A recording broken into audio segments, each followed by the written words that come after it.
કેમ છો મારા મિત્રો હું અત્યારે પહોંચી ગયો તો અંજાર અને ગાંધીધામમાં યોજાયેલ હિંડોળા મહોત્સવ 2025 જોવા માટે।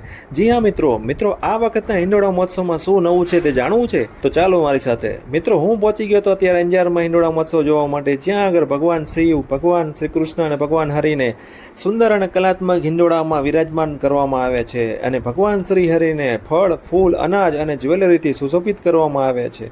તમે જોઈ શકો છો ભગવાન ઘનશ્યામના દર્શન કે જે મોર ઉપર બિરાજમાન છે અને આવા અલગ અલગ રીતે ભગવાનની ઘનશ્યામની અલગ રીતે ઝાંકીઓ તમને બતાવવામાં આવશે અને સાથે સાથે ઓપરેશન સિંદૂરની ઝાંખી પણ તમે જોઈ શકો છો। મિત્રો આ વખતના હિંડોળા મહોત્સવના તદ્દન નવા રીતે દર્શન કરવા હોય તો પહોંચી જજો અંજાર અને ગાંધીધામમાં યોજાયેલ હિંડોળા મહોત્સવ 2025 જોવા માટે। આખા વિડીયોની અંદર આપણે હિંડોળા મહોત્સવ તમને બતાવવાનો પ્રયત્ન કરશું। ભગવાન આદિનાથ, ભગવાન શ્રી કૃષ્ણ અને ભગવાન શ્રી હરિના દર્શન બી તમને કરાવશું, જાણે તમારું મન મોહિત થઈ જશે અને ભક્તિમાં તમે લીન થઈ જશો એવા દર્શન તમને આજે હિંડોળા મહોત્સવમાં તમને કરાવીશું। તો વિડીયો ગમે તો લાઈક કરજો, શેર કરજો, આપણી ચેનલ પર નવા હો તો એને સબસ્ક્રાઈબ કરી નાખજો, કમેન્ટ કરજો। જય જય શ્રી હરિ।